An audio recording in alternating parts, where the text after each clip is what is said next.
May mga laban na hindi mo nakikita pero ramdam na ramdam ng iyong kaluluwa. May mga digmaan na hindi gamit ang kamao, kundi ang pananampalataya ang sandata. Kung ikaw ay Kristiyano, araw-araw kang nasa gitna ng espiritual na pakikipaglaban. Ang tanong ay, handa ka ba? O ikaw ay lumalaban ng walang proteksyon? Sa unang sandali pa lang, nais kong hamunin ang iyong puso at gisingin ang iyong espiritu.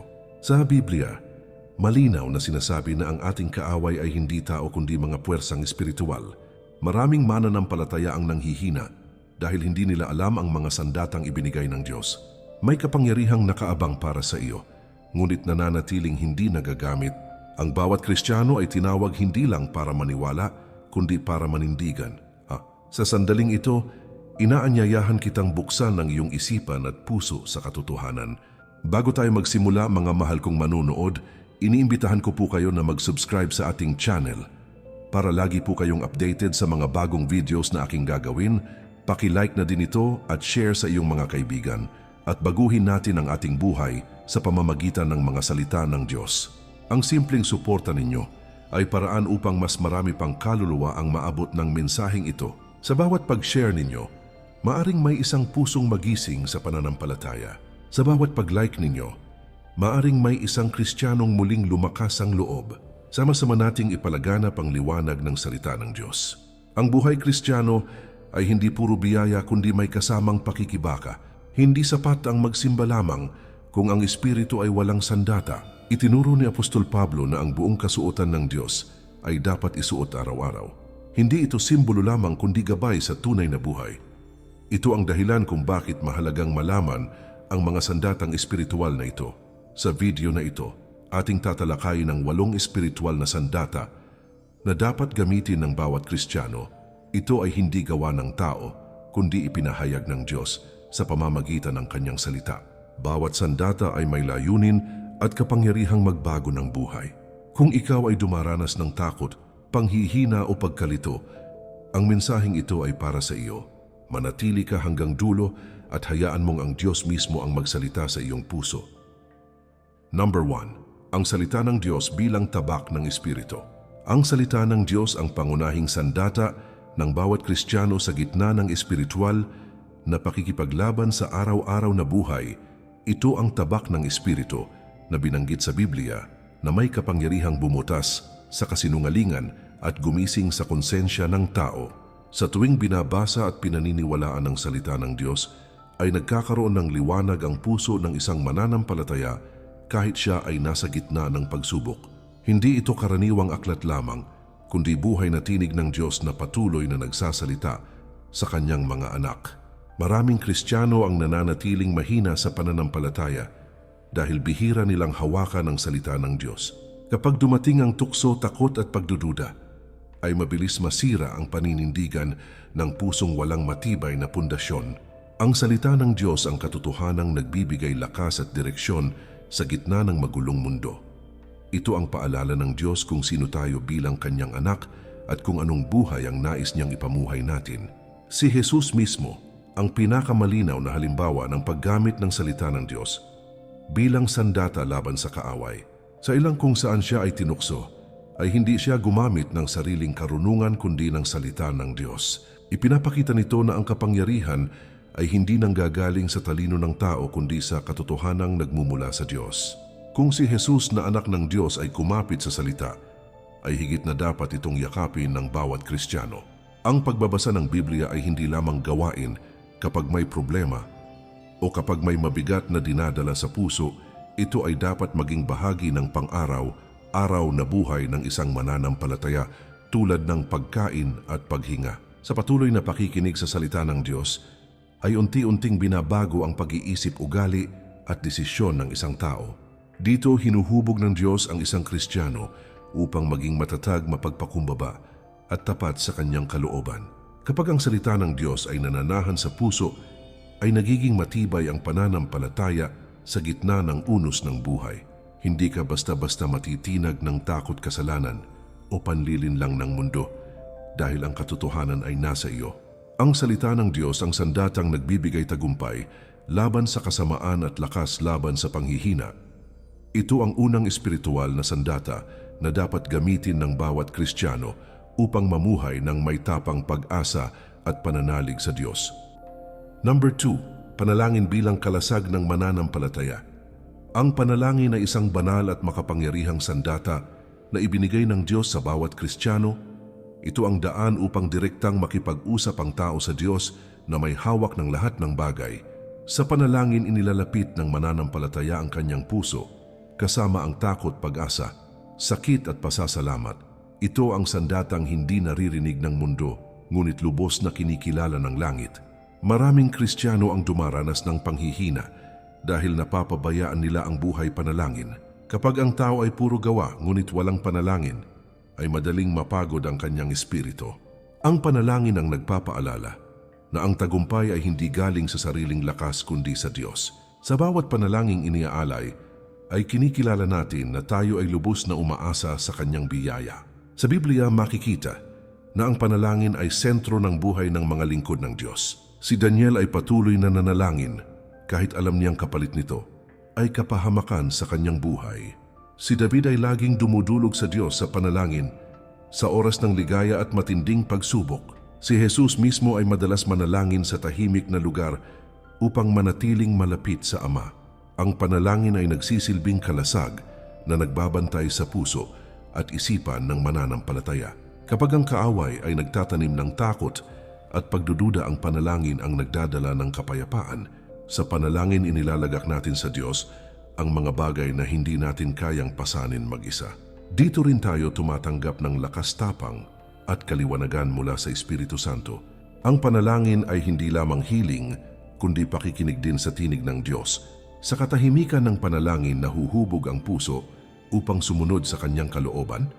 Ito ang sandatang nagpapalalim ng relasyon ng tao sa Diyos araw-araw. Kapag ang panalangin ay naging ugat ng buhay Kristiyano, ay nagiging matatag ang pananampalataya. Sa bawat panalangin taimtim ay may nagaganap na laban sa larangan ng Espiritu. Maaring hindi agad makita ang sagot, ngunit tiyak na kumikilos ang Diyos sa tamang panahon. Ang panalangin ang sandatang nagbibigay lakas upang magpatuloy. Kahit tila walang sagot, ito ang paalala na ang Diyos ay laging nakikinig kahit tahimik ang langit. Kapag ang panalangin ay naging ugali at hindi lamang gawain, ay nagbabago ang takbo ng buhay. Ang puso ay nagiging mapagpakumbaba at ang isipan ay nagiging mapayapa. Hindi na basta-basta natitinag ng problema dahil may Diyos na sandigan. Ang panalangin ng ikalawang espiritual na sandata na dapat gamitin ng bawat Kristiyano. Ito ang kalasag na nagtatanggol laban sa panghihina, takot at espiritual na pag-atake. Ito ang hininga ng pananampalataya at lakas ng kaluluwa. Sa panalangin tayo ay lumalapit at sa panalangin tayo ay pinapalakas. Manalangin ng walang tigil at hayaang ang Diyos ang maging kalasag ng iyong buhay. Number 3, pananampalataya bilang pananggalang ng Kristiyano. Ang pananampalataya ang isa sa pinakamakapangyarihang sandatang espiritual na ibinigay ng Diyos sa bawat Kristiyano upang manatiling nakatayo sa gitna ng matitinding pagsubok ng buhay. Ito ang pananggalang na nagpoprotekta sa puso at isipan laban sa takot, pagdududa at panghihina na patuloy na ibinubulong ng kaaway sa katahimikan ng gabi. Sa pamamagitan ng pananampalataya ay pinipili ng mananampalataya na magtiwala sa Diyos kahit wala pang malinaw na sagot at kahit tila mabigat ang dinadala ng kanyang puso. Ang pananampalataya ay hindi emosyon lamang, kundi matibay na paninindigan na ang Diyos ay tapat sa kanyang mga pangako magpakailanman. Maraming Kristiyano ang madaling manghina dahil mas nangingibabaw ang nakikita kaysa sa pinaniniwalaan. Kapag ang problema ay mas pinakikinggan kaysa sa salita ng Diyos, ang pananampalataya ay unti-unting humihina at napapalitan ng takot. Ngunit kapag ang puso ay kumakapit sa Diyos, ang pananampalataya ay nagiging matatag kahit ang sitwasyon ay tila walang pag-asa. Ang pananampalataya ang nagpapaalala na ang Diyos ay kumikilos kahit siya ay tila tahimik. Sa Biblia ay makikita ang maraming patutuo ng mga taong nabuhay sa pananampalataya sa kabila ng matinding pagsubok. Si Abraham ay naniwala sa pangako ng Diyos kahit siya ay matanda na at tila imposible ang kanyang sinabi. Si Moises ay humarap sa pulang dagat na may buong pananampalataya na ang Diyos ay gagawa ng daan. Ang kanilang buhay ay patunay na ang pananampalataya ay sandatang nagbubukas ng pinto ng mga himala. Ang pananampalataya ay hindi nangangahulugan ng kawalan ng takot, kundi ang pagpiling magtiwala sa Diyos sa kabila ng takot. Ito ay desisyon ng puso na maniwala na ang Diyos ay may kontrol kahit ang lahat ay tila nagkakagulo. Sa pananampalataya, natututong maghintay ang Kristiyano sa tamang oras ng Diyos nang may pagtitiyaga at pag-asa. Dito hinuhubog ang karakter at lalim ng ugnayan ng isang tao sa Panginoon. Kapag ang pananampalataya ay patuloy na ginagamit araw-araw, ay nagiging matatag ang espiritu ng mananampalataya. Hindi siya basta-basta matitinag ng balita, problema o opinyon ng mundo dahil ang kanyang tiwala ay nasa Diyos. Ang pananampalataya ang pananggalang na pumapatay sa mga pananang kaaway na naglalayong sirain ang loob at pag-asa. Ito ang ikatlong espiritual na sandata na dapat gamitin ng bawat Kristiyano upang mamuhay ng may tapang pagtitiwala at ganap na pananalig sa Diyos. Number 4. Katuwiran bilang baluti ng mananampalataya. Ang katuwiran ang espiritual na baluti na ibinibigay ng Diyos upang protektahan ang puso ng bawat Kristiyano. Ito ang pananggalang laban sa paratang kasinungalingan at paninisi na ginagamit ng kaaway upang sirain ang pagkakakilanlan ng isang mananampalataya. Kapag ang isang Kristiyano ay namumuhay sa katuwiran, siya ay may kapayapaang nagmumula sa Diyos. Ang baluting ito ay hindi gawa ng mabubuting gawa ng tao, kundi regalo ng Diyos sa pamamagitan ni Jesus. Maraming Kristiyano ang nabubuhay sa guilt at kahihiyan dahil hindi nila nauunawaan ang katuwirang galing sa Diyos. Kapag ang puso ay puno ng pagsisisi, ngunit walang pagtanggap sa kapatawaran ng Diyos, nagiging bukas ito sa atake ng kaaway. Ang katuwiran ay nagpapaalala na tayo ay pinatawad, tinanggap at minahal ng Diyos sa kabila ng ating mga kahinaan. Ito ang katotohanang nagbibigay lakas upang tayo ay muling tumayo matapos madapa. Sa Biblia malinaw na itinuturo na tayo ay ginawang matuwid, hindi dahil sa ating sariling kakayahan, kundi dahil sa sakripisyo ni Kristo. Ang dugo ni Jesus ang naglinis sa atin mula sa kasalanan at nagbigay daan upang tayo ay mapalapit sa Diyos. Kapag ang Kristiyano ay naniniwala sa katotohanan ito, nawawala ang takot at paghatol sa sarili. Ang katuwiran ang nagsisilbing panangga laban sa boses ng kaaway na nagsasabing, tayo ay hindi sapat. Ang pamumuhay sa katuwiran ay nangangahulugan ng pagpiling sumunod sa kalooban ng Diyos araw-araw. Hindi ito perpektong pamumuhay, kundi pusong handang magsisi at bumalik sa Diyos sa tuwing nagkakamali. Sa ganitong pamumuhay ang konsensya ay nananatiling malinis at ang relasyon sa Diyos ay nananatiling buo.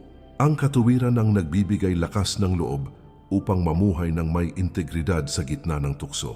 Kapag ang baluti ng katuwiran ay suot ng isang Kristiyano, ang kanyang puso ay nagiging matatag laban sa espiritual na pag-atake. Hindi na siya madaling masiraan ng loob dahil alam niya kung sino siya sa mata ng Diyos. Ang katuwiran ang nagpapaalala na ang ating halaga ay nakaugat sa pagmamahal ng Diyos at hindi sa opinyon ng mundo. Ito ang ikaapat na espiritual na sandata na dapat gamitin ng bawat Kristiyano upang mamuhay ng may tapang kapayapaan at paninindigan sa Panginoon. Number 5. Kapayapaan ng Ebanghelyo bilang sandalyas ng Kristiyano. Ang kapayapaan ng Ebanghelyo ang sandalyas na isinusuot ng bawat Kristiyano upang maging handa sa paglakad sa anumang landas na ipahintulot ng Diyos.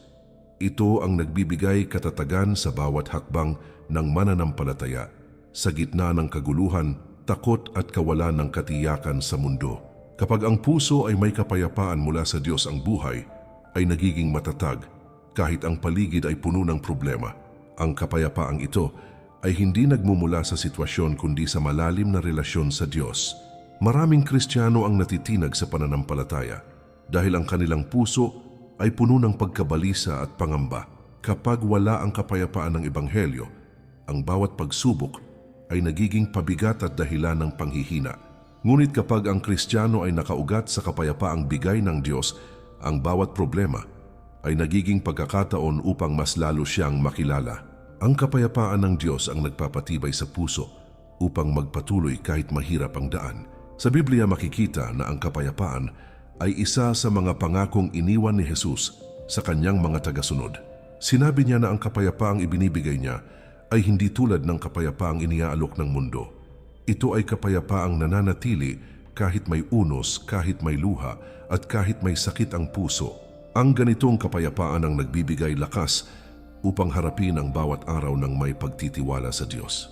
Ang kapayapaan ng Ebanghelyo ang naghahanda sa Kristiyano upang maging saksi ng pag-ibig ng Diyos sa iba. Kapag ang isang tao ay may kapayapaan sa puso, siya ay nagiging daluyan ng pag-asa sa mga nawawalan ng lakas ng loob. Sa bawat hakbang na may kapayapaan ay naipapahayag ang mensahe ng kaligtasan sa pamamagitan ng kilos at pananalita. Ito ang dahilan kung bakit mahalagang isuot ang sandalyas ng kapayapaan sa araw-araw na pamumuhay. Kapag ang kapayapaan ng Diyos ay naghahari sa puso ang Kristiyano, ay hindi basta-basta natitinag ng balita o opinyon ng mundo. Ang kanyang mga hakbang ay nagiging matatag at ang kanyang desisyon ay ginagabayan ng Espiritu ng Diyos. Ang kapayapaan ng Ebanghelyo ang nagbibigay lakas upang magpatuloy sa misyon ng Diyos kahit may panganib at sakripisyo. Ito ang ikalimang espiritual na sandata na dapat gamitin ng bawat Kristiyano upang maglakad ng may katatagan pananampalataya at tiwala sa Diyos. Number 6. Kaligtasan bilang helmet ng isipan. Ang kaligtasan ng helmet na ibinigay ng Diyos upang protektahan ang isipan ng bawat Kristiyano laban sa mga pag-atake ng kaaway. Ito ang nagpapaalala na tayo ay iniligtas, hindi dahil sa sariling gawa, kundi dahil sa biyaya ng Diyos sa pamamagitan ni Jesus. Kapag malinaw sa isipan ng isang mananampalataya ang kanyang kaligtasan, nagkakaroon siya ng katiyakan at kapayapaan sa puso. Ang helmet ng kaligtasan ang nagbabantay sa pag-iisip upang hindi ito mapasukan ng kasinungalingan at pagdududa. Maraming Kristiyano ang patuloy na pinahihirapan ng takot dahil hindi sila sigurado sa kanilang kaligtasan. Kapag ang isipan ay puno ng tanong, kung mahal pa ba tayo ng Diyos o kung tayo ay pinatawad pa ba, nagiging bukas ito sa panghihina. Ang kaligtasan ang nagpapaalala na tayo ay tinanggap ng Diyos bilang kanyang anak. Ito ang katotohanang nagbibigay lakas ng loob upang harapin ang bawat araw ng may pag-asa. Sa Biblia malinaw na itinuturo na ang kaligtasan ay kaloob ng Diyos at hindi maaaring bilhin o paghirapan ng tao. Sa pananampalataya kay Jesus, tayo ay iniligtas at binigyan ng bagong buhay. Kapag ito ay nauunawaan ng isipan, nawawala ang bigat ng guilt at kahihiyan. Ang helmet ng kaligtasan ang nagpoprotekta laban sa boses ng kaaway na nagsasabing tayo ay hindi karapat-dapat. Ang kaligtasan ay hindi lamang tungkol sa langit, kundi tungkol sa bagong buhay dito sa lupa. Ito ang nagbibigay direksyon sa pag-iisip at layunin sa pamumuhay ng isang Kristiyano. Kapag alam mong ikaw ay ligtas, nagkakaroon ka ng tapang na talikuran ang kasalanan at sundin ang Diyos. Ang kaligtasan ang humuhubog sa isip upang mag-isip ayon sa kalooban ng Diyos. Sa gitna ng problema at kabiguan ng helmet ng kaligtasan, ang nagpapaalala na ang Diyos ay hindi kailanman bumitaw. Kahit tayo ay madapa ang kanyang biyaya, ay nananatiling sapat. Ang isipan na protektado ng kaligtasan ay hindi basta-basta sinusuko ang pananampalataya. Ito ang dahilan kung bakit mahalagang isuot araw-araw ang helmet ng kaligtasan. Kapag ang isipan ay nakaugat sa katiyakan ng kaligtasan, ang takot ay napapalitan ng kapayapaan. Ang pag-aalala sa hinaharap ay napapalitan ng pagtitiwala sa plano ng Diyos. Ang kaligtasan ang nagbibigay lakas upang magpatuloy kahit ang buhay ay puno ng hamon. Ito ang ika-6 na espiritual na sandata na dapat gamitin ng bawat Kristiyano upang manatiling matatag ang isipan at buo ang pananampalataya sa Diyos. Number 7. Katotohanan bilang sinturon ng buhay Kristiyano. Ang katotohanan ang sinturon na nagbubuklod at nagbibigay ayos sa buong espiritual na kasuotan ng bawat Kristiyano. Ito ang pundasyong humahawak sa lahat ng sandata upang manatiling buo at matatag ang pananampalataya. Kapag ang isang mananampalataya ay namumuhay sa katotohanan ng kanyang buhay, ay nagiging malinaw at may direksyon. Ang katotohanan ito ay hindi opinyon ng tao kundi salita ng Diyos na hindi kailanman nagbabago. Maraming Kristiyano ang nalilito at nanghihina dahil nabubuhay sila sa kalahating katotohanan. Kapag ang puso ay nakikinig sa kasinungalingan ng mundo, unti-unting nawawala ang linaw ng pananampalataya. Ang kaaway ay ama ng kasinungalingan at ginagamit niya ito upang guluhin ang isipan ng tao. Ngunit ang katotohanan ng Diyos ang nagbibigay kalayaan at liwanag sa gitna ng kadiliman. Sa Biblia, ipinakilala ni Jesus ang kanyang sarili bilang daan, katotohanan at buhay. Ipinapakita nito na ang katotohanan ay hindi lamang aral kundi isang buhay na relasyon kay Kristo. Kapag si Jesus ang sentro ng buhay, ang katotohanan ay nagiging gabay sa bawat desisyon. Ang katotohanan ang nagtutuwid sa maling kaisipan at maling direksyon ng puso. Ang pamumuhay sa katotohanan ay nangangailangan ng katapatan sa Diyos at sa sarili. Ito ay pagpiling sumunod sa salita ng Diyos kahit mahirap at taliwas sa agos ng mundo. Kapag ang sinturon ng katotohanan ay mahigpit na suot ang buhay Kristiyano, ay nagiging matatag at hindi pa bago-bago. Ang konsensya ay nagiging malinaw at ang puso ay nagiging payapa sa harap ng Diyos. Ang katotohanan ang nagbibigay lakas upang tumayo laban sa tukso at panlilinlang. Kapag alam mo ang katotohanan, hindi ka madaling malinlang ng maling aral o huwad na pangako. Ito ang sandatang nagpapaalala kung ano ang tama at kung ano ang kalooban ng Diyos. Sa katotohanan, nahuhubog ang karakter at integridad ng isang Kristiyano. Sa gitna ng mundong puno ng kasinungalingan, ang katotohanan ng Diyos ang nagsisilbing gabay. Ito ang ilaw na nagtuturo ng tamang landas kahit ang paligid ay madilim. Ang Kristiyanong may hawak sa katotohanan ay nagiging matatag at hindi madaling matinag. Ang sinturon ng katotohanan ang nagbubuklod sa buong pananampalataya upang manatiling buo. Kapag ang katotohanan ay nananahan sa puso, ang buhay ay nagiging saksi ng liwanag ng Diyos. Ang pananalita at kilos ay nagiging refleksyon ng salita ng Diyos. Ang katotohanan ang sandatang naglalantad sa kasinungalingan at nagdadala ng kalayaan. Ito ang ikapitong espiritual na sandata na dapat gamitin ng bawat Kristiyano upang mamuhay ng tapat, matibay at nakaugat sa Diyos. Number 8. Espiritu Santo bilang lakas at gabay ng Kristiyano. Ang Espiritu Santo ang pinakamahalagang kaloob ng Diyos na nananahan sa puso ng bawat tunay na Kristiyano. Siya ang nagbibigay ng lakas kapag ang tao ay nanghihina at ng tapang kapag ang puso ay puno ng takot. Sa presensya ng Espiritu Santo, ang mananampalataya ay hindi nag-iisa sa kanyang laban sa buhay. Ito ang kapangyarihang galing mismo sa Diyos na gumagabay araw-araw sa landas ng pananampalataya. Maraming Kristiyano ang nabubuhay na parang nag-iisa dahil hindi nila kinikilala ang gawain ng Espiritu Santo. Kapag ang buhay ay pinapatakbo lamang ng sariling lakas, mabilis itong mapagod at manghina. Ngunit kapag ang Espiritu Santo ang kumikilos, ang isang Kristiyano ay napupuno ng bagong sigla at pag-asa. Siya ang nagbibigay ng lakas na hindi kayang ibigay ng mundo. Sa Biblia, malinaw na itinuturo na ang Espiritu Santo ang tagapayo at tagapagpaalala ng salita ng Diyos. Siya ang nagtuturo kung ano ang tama at nagbibigay babala kapag ang tao ay papalayo sa kalooban ng Diyos. Sa gitna ng pagkalito, ang Espiritu Santo ang nagbibigay linaw sa isipan at kapayapaan sa puso. Ito ang dahilan kung bakit mahalagang makinig sa kanyang tinig araw-araw. Ang Espiritu Santo ang nagbibigay kapangyarihan upang mapagtagumpayan ang kasalanan at tukso.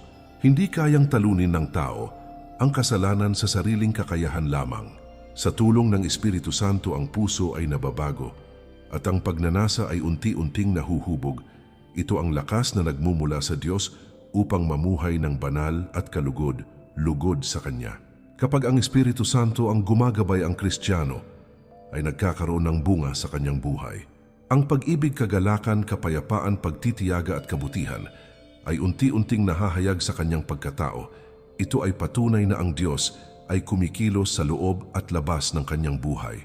Ang buhay na puspos ng Espiritu Santo ay nagiging patutuo ng kapangyarihan ng Diyos.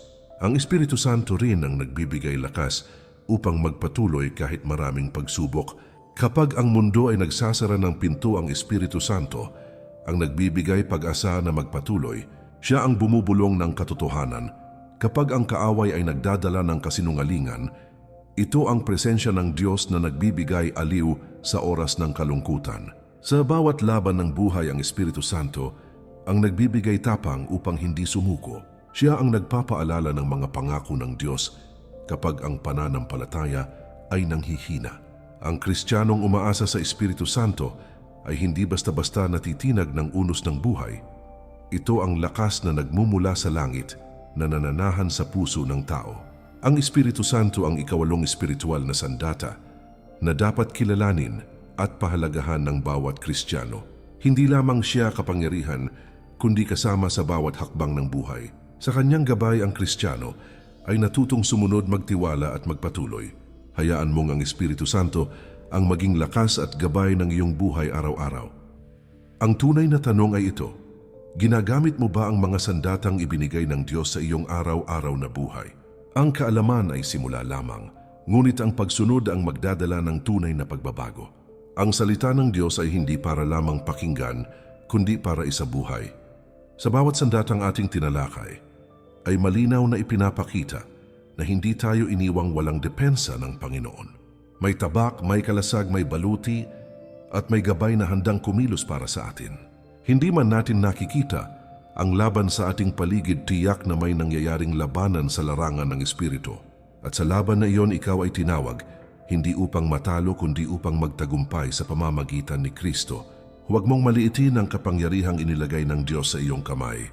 Ang panalangin na taimtim, ang pananampalatayang buo at ang Espiritu Santong gumagabay ay sapat upang manatili kang matatag. Kapag ang mundo ay bumabagsak, ang Diyos ay nananatiling tapat. Kumapit ka sa Kanya at isuot mo araw-araw ang buong kasuotan ng Diyos. Mga mahal kong manonood, muli ko po kayong iniimbitahan na mag-subscribe sa ating channel para lagi po kayong updated sa mga bagong videos na aking gagawin. Paki-like na din ito at share sa iyong mga kaibigan at baguhin natin ang ating buhay sa pamamagitan ng mga salita ng Diyos. Ang iyong simpleng suporta ay maaring maging daan upang may isang kaluluwang muling bumangon sa pananampalataya. Ang bawat pag-share ay binhi ng pag-asa at ang bawat pag-like ay patutuo ng liwanag. Huwag kang aalis na dala lamang ang kaalaman.